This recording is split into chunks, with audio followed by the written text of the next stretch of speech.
Suku Bajo dikenal sebagai Bajo atau Sama dipercaya berasal dari wilayah Filipina Selatan sebelum akhirnya menetap di beberapa wilayah di Indonesia seperti di Sulawesi, Kalimantan, dan Nusa Tenggara. Mereka hidup nomaden, berpindah-pindah dari satu tempat ke tempat lain di laut. Karena itu, mereka juga dikenal sebagai suku Gipsi Laut. Suku Bajo diperkirakan sudah berada di Indonesia sejak 2000 tahun lalu. Mereka menjalin hubungan kekerabatan dengan sesama Bajo di wilayah Filipina dan Malaysia menggunakan satu bahasa, yaitu bahasa Sama, yang menurut antropolog dekat dengan rumpun bahasa Bugis. Sebagai orang pesisir, mereka menganut agama Islam sambil mempraktikkan beberapa kepercayaan lokal seperti ilmu pengobatan. Keahlian mereka dalam berenang, menyelam, dan menangkap ikan. Mereka dapat menyelam hingga kedalaman 70 meter dengan sekali tarikkan nafas. Satu-satunya alat bantu untuk menyelam hanya kacamata renang yang terbuat dari kayu untuk mencegah air masuk ke mata. Kehidupan suku Bajo yang unik ditambah keindahan laut Indonesia menginspirasi dalam pembuatan film seperti film Avatar, The Way of Water besutan sutradara James Cameron. Terinspirasi dari kehidupan suku Bajo dan keindahan laut Indonesia. Suku Bajo bermata pencarian menangkap ikan atau memanfaatkan sumber daya laut dengan teknologi sederhana. Alat transportasinya adalah perahu yang juga digunakan mencari nafkah.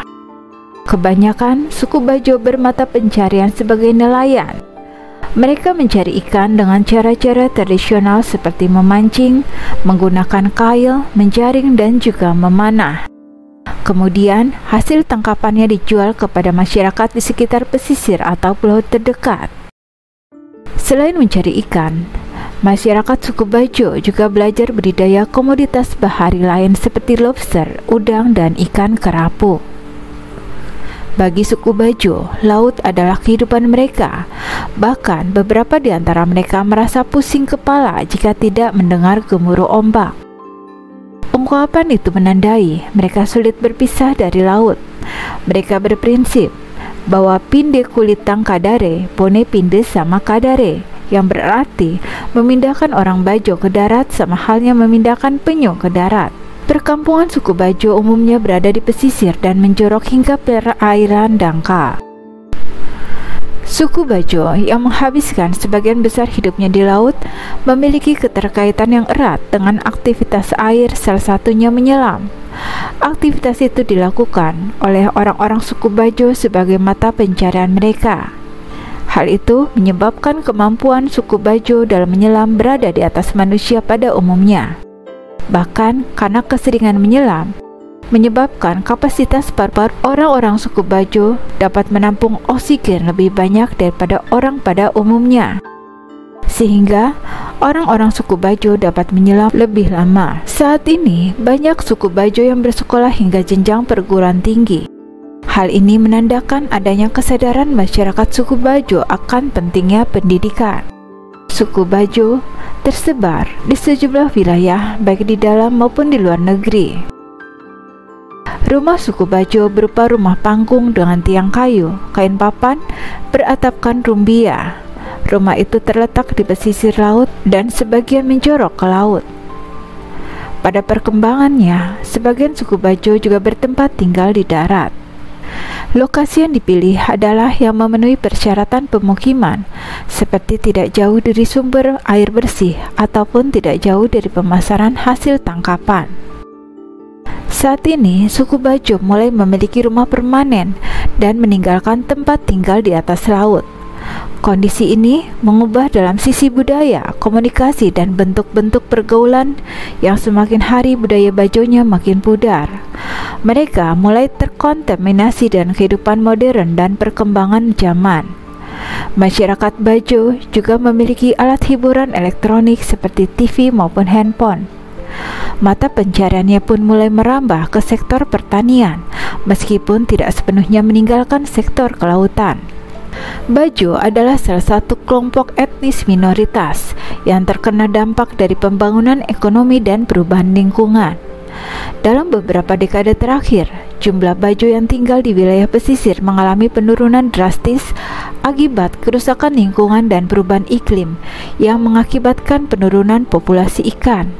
Selain itu, pemerintah di beberapa negara juga mengimplementasikan kebijakan yang merugikan hak-hak dan keberlangsungan hidup bajo, seperti penghapusan kebebasan berlayar dan mengumpulkan bahan makanan di laut. Orang bajo sebenarnya punya peranan besar dalam maritim di Indonesia, karena mereka punya pengetahuan luas mengenai laut karena sehari-hari berjibaku di sana. Jika ada perubahan dalam laut, mereka adalah orang pertama yang akan mengetahui hal itu. Untuk mengetahui iklim, mereka menggunakan pengetahuan musiman lokal untuk menangkap ikan. Pengetahuan itu diwariskan oleh generasi ke generasi dan menjadi pengalaman yang terus berkembang. Ada 3 cara mengetahui pasang surut dalam laut untuk menentukan penangkapan ikan, antara lain ngetis yang artinya kering, menandakan air laut kering, lalu pangarik surut yang merupakan air surut yang teratur oleh waktu, sedangkan malohe artinya memindahkan. Di dalam laut pun mereka ada strateginya, dikenal dengan istilah bungin, yaitu lokasi tangkap ikan yang terdiri dari pulau-pulau kecil. Mereka menggunakan strategi menyeberang dari satu pulau ke pulau lain, tujuannya menghindari ombak, sedangkan maringkik artinya melakukan hal yang sama untuk menyeberangi selat tanpa ada pulau-pulau. Kisah salah satu warga suku Bajo yang bermukim di Pulau Togian, Sulawesi Tengah bisa dilihat dalam dokumenter di Netflix berjudul Jago, Alive Underwater, karya James Reed dan James Morgan, atau The Bajau, karya Dandi Dwi Laksono. Orang Bajo Indonesia keberadaannya di laut kondisinya sangat menyedihkan. Mereka bergerak di wilayah 3 negara, yaitu Indonesia, Filipina, dan Malaysia. Dengan demikian, identitas mereka tidak mendapatkan pengakuan warga negara dari ketiga negara tersebut, sehingga mereka tidak mendapatkan status jaminan hak hidup sebagaimana mestinya. Pada 6 Juni 2024 lalu, petugas penegak hukum Malaysia membakar dan menghancurkan rumah-rumah milik suku Bajo di 7 pulau di distrik Semporna, Sabah, dan mengusir 500 orang penduduknya, menurut aktivis setempat. Malaysia mengklaim pengusiran itu untuk meningkatkan keamanan dan memerangi kejahatan lintas batas. Menteri Pariwisata dan Kebudayaan serta Lingkungan Hidup Sabah, Christina Liu, mengatakan petugas penegakan hukum Malaysia memiliki wewenang untuk menindak aktivitas ilegal seperti penangkapan ikan, bangunan, dan pertanian tanpa izin di kawasan lindung yang dikendalikan oleh Sabah Park, sebuah badan konservasi negara. Suku Bajo sendiri tercatat telah tinggal selama berabad-abad di wilayah Semporna yang terletak di ujung timur Laut Kalimantan, berbatasan dengan Filipina. Mereka merupakan suku nomaden yang banyak membangun rumah perahu atau gubuk pantai yang didirikan di atas panggung. Namun, banyak warga suku Bajo yang lahir tanpa dokumen kewarganegaraan, dan itu dianggap pihak berwenang sebagai migran. Oleh karenanya, pemerintah Malaysia mengusir para pengembara laut itu dari rumah mereka untuk meningkatkan keamanan.